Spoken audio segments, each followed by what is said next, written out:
Kumuha lang sana ng nahulog na drumstick ang pulubi. Ngunit, isang bola ng may birda ang biglang nahulog sa kanyang dibdib.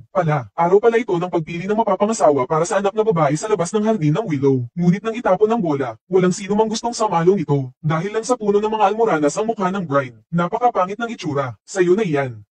Sino ang gusto? Sino ang gusto? Sino ang nagre-record?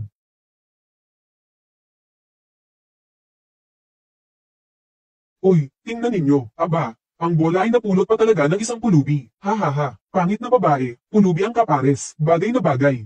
Oo nga. Ha ha ha. Bagay na bagay. Kahit pulubi pa. Hindi naman siguro magugustuhan ng isang pangit na babae na tulad ko. Kumusta na ang pakiramdam mo? Uy, Shaoli. Anong nakakatawa? Ang bola ng seda, sinayaw ko na. Hindi niya ako tinanggihan.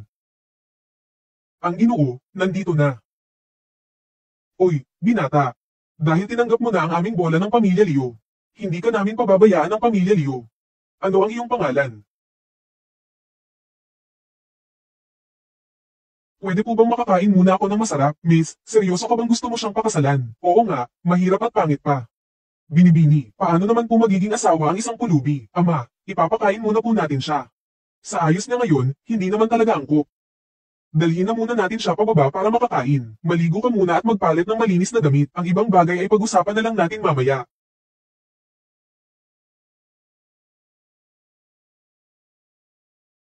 Anong nangyari? Ang lakas ko ay bumalik na nga sa dati. Kaya nga ba yun ay dahil kay Liu Yangxi?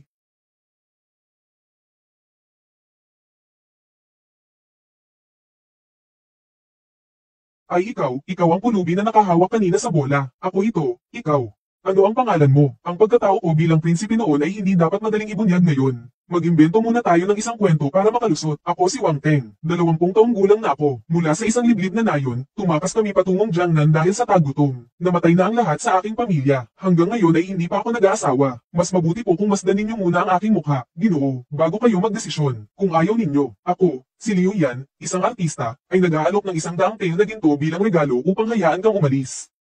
Hindi ko po ito itatago sa inyo, Ginoo. Pangit po ako mula pagkabata. Ang aking mukha ay puno ng mga marka ng kapanganakan. Kaya naman hindi pa ako nag-aasawa kahit malapit na akong mag-20. Kung ayaw ninyo sa akin dahil sa pangit ko, Ginoo, hindi ko po kayo pipiliting pakasalan ako. Kahit na maraming taon na akong nakakasama ng binibini. Pero sa tuwing nakikita ko siyang tinatanggol ang kanyang belo, nakakatakot pa rin siya.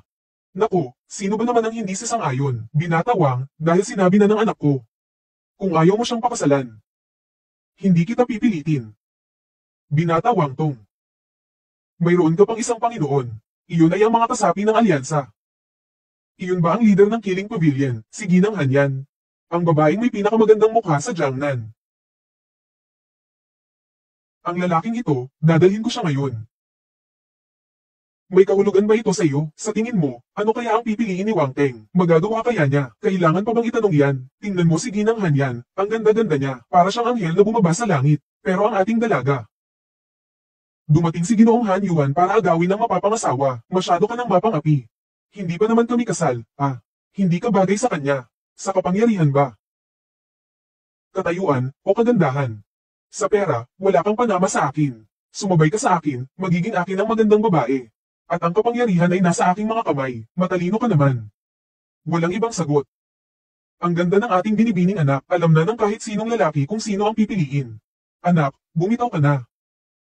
Talagang hindi tayo makakapareho kay Ginoong Hanyan, binatawang. Sumama ka na sa kanya. Hindi kita sinisisi. Sino ba yung tao na yun? Ganyan naman talaga siya palagi. Anong nangyari? Bilis, tulungan natin. Kuya Cho, inaangkin mo ba ang pagliligtas sa iyo? Ayaw kong ituring ang kabutihan bilang utang na loob. Binibining Leo, wala akong kapangyarihan at impluensya. Walang makapangyarihang angka ng pamilya ko. Hindi ko kayang tulungan ang aking sarili. Ganito ako kawawa. Walang-wala. Ikaw. Papayag ka pa bang magpakasal? Ikaw ang pumili sa kanya, hindi sa akin. Siya pala ang pinili niya. Ako. Oo, pumapayag ako. Kung gayon, papakasalan ko si Aling Leo. Simula ngayon, tayo na habang buhay. Ang dakilang prinsipe ay nag-asawa ng isang pangit na babae. Paano niya mamanahin ang trono kung lalabas siya? HMP, narinig ko na ang kalaban nating pamilya Leo. Ang kanilang anak na babae na si Liu Yangxi ay ikinasal na. Nakakatawa, kahit ang isang pangit na babae ay nakapag-asawa. Ang talino talaga ng ate ko. Naguguluhan lang talaga ang prinsipe sa ngayon. Basta't nandito lang tayo sa tabi ng prinsipe. Hindi natin kailangang matakot na hindi niya tayo kakailanganin. Isang pagyuko sa langit at lupa. Hindi ba't pera lang naman talaga ng pamilya Liu ang habol niya? Kung si Liu Yanxi ay walang pera, tingnan mo ang pangit na itsura na ito. Gugustuhin mo pa kayang ipinta. Sa tingin ko, mas mabuting huwag magkaroon ng problema ang pamilya Liu. Kung hindi, tiyak na tatakas ang pulubi na ito. Pangalawang pagyuko sa mga magulang. Pagyuko ng mag-asawa. Bagong kasal, halika na't alisin mo na ang takip ng mukha ng iyong ikakasal, para makita natin kung gaano siya kaganda. Naku, masama ito. Dumating na ang mga tauhan ni Black Mountain Leopard.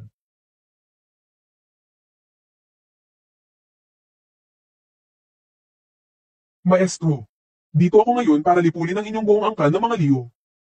Mamaya, ikaw ang mauuna kong patayin. Tapos, hahayaan kong paglaruan ng 7 anak na babae mo. Hindi ka namin hahayaang mangapi.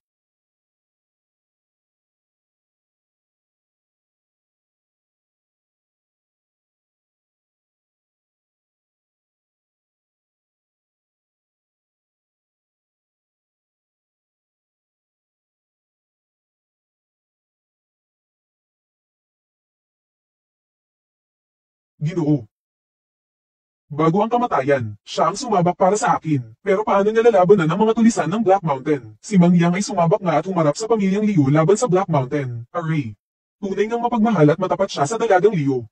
Kami pala kanina. Masyado kang madaling magduda. Ate, napakagaling ng mga tulisan sa itim na bundok at ang prinsipe ay hindi naman marunong makipaglaban. Natatakot ako na hindi niya kakayanin. Sana nga hindi niya kakayanin. Para mapilitan ng prinsipe sa isang mapanganib na kalagayan. Pagdating ng oras, ako na ang kikilos. Malalaman niya naman iyon. Sino ba talaga ang mas malakas sa dalawang grupo?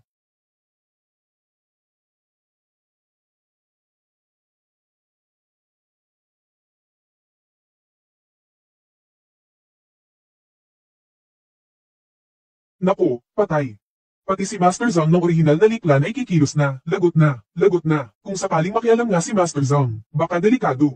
Sige, humanap ka ng kamatayan.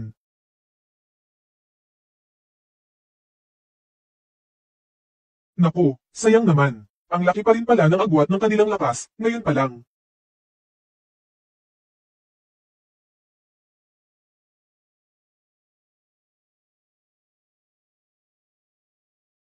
Sige, sige. Ginang, Ginang, Panginoon, mabuti naman at ayos ka lang. Maaari ko na sigurong. Unang umalis, hindi, hindi, hindi. Magpatingin tayo sa doktor, magpatingin tayo sa doktor. Salamat, hindi mo ako kinaiinisan. Wala pang kailanman nagpakita ng ganito sa akin. Ganito, aking asawa, pakinggan mo ako. Sa buong buhay ko, nakilala kita. Sa susunod na buhay, gusto pa kitang makilala at pakasalan. Ginang, Ginang, Ginang. Huwag. AAAAAH. AAAAAH. Ah,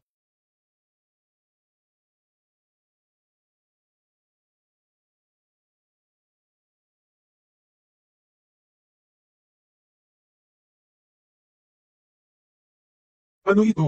Anong nangyari?